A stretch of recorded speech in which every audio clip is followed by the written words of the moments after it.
السلام علیکم ورحمۃ اللہ وبرکاتہ۔ الحمد للہ رب العالمین والصلاة والسلام علی رسولہ الامین وعلی آلہ وصحبہ اجمعین، اما بعد۔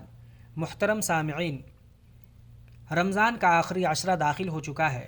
اس آخری عشرے میں کرنے کے جو کام ہیں وہ ہم نے پچھلے درس میں سماعت فرمایا۔ آخری عشرہ جیسے داخل ہوتا رمضان کا، نبی کریم صلی اللہ علیہ وسلم کی عبادت کا انداز ہی بدل جاتا تھا۔ حدیث کے الفاظ ہیں، اما عائشہ رضی اللہ عنہا فرماتی ہیں، کان النبی صلی اللہ علیہ وسلم اذا دخل العشر شد مئزرہ واحیا لیلہ وایقظ اہلہ۔ جیسے ہی آخری عشرہ داخل ہوتا، نبی کریم صلی اللہ علیہ وسلم کمر کس لیتے، یعنی عبادت کے لیے اپنے آپ کو فارغ کر لیتے، اللہ کا تقرب حاصل کرنے کے لیے اپنے آپ کو تمام چیزوں سے کاٹ لیتے تھے۔ راتوں کو جاگ کر عبادت کرتے، قرآن کی تلاوت کرتے، ذکر و اذکار کرتے، ساتھ ہی اپنے گھر والوں کو بھی اس عظیم کام کے لیے بیدار کرتے۔ نبی کریم صلی اللہ علیہ وسلم کا یہ طرز عمل تھا، ہمیں بھی اس طرز عمل کو اپنانے کی ضرورت ہے۔ لیکن افسوس کی بات یہ ہے کہ ہمارا طرز عمل اس کے برعکس ہوتا ہے۔ رمضان جیسے شروع ہوتا ہے، رمضان کا مبارک مہینہ جیسے ہی شروع ہوتا ہے، ہم عبادتوں کے لیے بالکل اپنے آپ کو چاق و چوبند رکھتے ہیں۔ شوق و ذوق سے فرائض کی ادائیگی بھی ہوتی ہے، نوافل کا اہتمام بھی ہوتا ہے، قرآن کی تلاوت بھی ہوتی ہے، اور تراویح بھی امام کے ساتھ پڑھنے کی کوشش کرتے ہیں۔ لیکن جیسے ہی دن گزرتے ہیں اور آخری عشرہ داخل ہوتا ہے، مسجدوں کی آبادی غائب ہو جاتی ہے، اور وہی آبادی بازاروں، سڑکوں اور گلیوں کی زینت بننے لگتی ہے۔ نہایت افسوس کا مقام ہے۔ اور جیسے ہی آخری عشرہ داخل ہوتا ہے، سارے لوگ مارکیٹنگ میں لگ جاتے ہیں، سارے لوگ خریداری میں لگ جاتے ہیں، گویا کہ یہ عشرہ خریداری کے لیے ہے، مارکیٹنگ کے لیے ہے، شاپنگ کے لیے ہے۔ نہیں میرے بھائیوں، نبی کریم صلی اللہ علیہ وسلم کا معاملہ یہ تھا کہ آخری عشرے میں زیادہ مجاہدہ کرتے، زیادہ عبادت کرتے، اور تمام چیزوں سے اپنے آپ کو کاٹ کر صرف عبادتوں کے لیے لگا دیتے، عبادتوں کے لیے اپنے آپ کو فارغ کر لیتے۔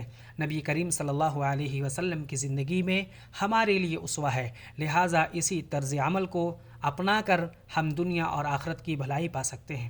اور ہمارا وجود اور ہماری تخلیق تو اسی لیے ہے کہ ہم اللہ کی عبادت کریں، جیسا کہ سورہ ذاریات میں اللہ تبارک و تعالیٰ نے ارشاد فرمایا، وَمَا خَلَقْتُ الْجِنَّ وَالْإِنسَ إِلَّا لِيَعْبُدُونَ۔ ہم نے جن و انس کو صرف اس لیے پیدا کیا کہ وہ ہماری عبادت کریں، اور عبادت کا اس سے اچھا موقع اور اس سے اچھے ایام ہمیں نصیب نہیں ہونے والے ہیں۔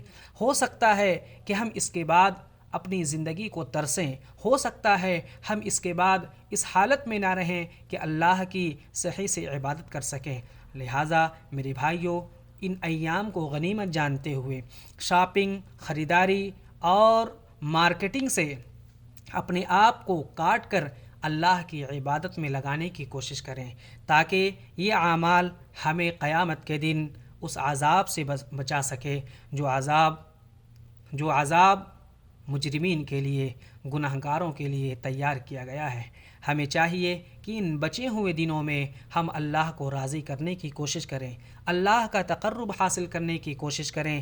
ہم اپنے اوقات کو مارکیٹنگ میں، شاپنگ میں، خریداری میں نہ لگائیں، سڑکوں اور گلیوں میں پھرنے کے بجائے ہم مسجد میں جا کر اللہ کی عبادت کرنے کی کوشش کریں، یا کم از کم اپنے گھروں میں ہی عبادت کریں۔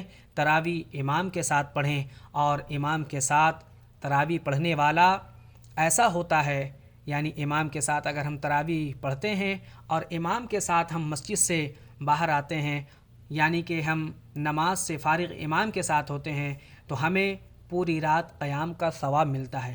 اس عظیم ثواب کو ضائع نہ ہونے دیا جائے۔ اللہ تبارک و تعالی ہم سب کو اس کی نیک توفیق عطا فرمائے، آمین۔ وما علینا الا البلاغ، وآخر دعوانا ان الحمد للہ رب العالمین۔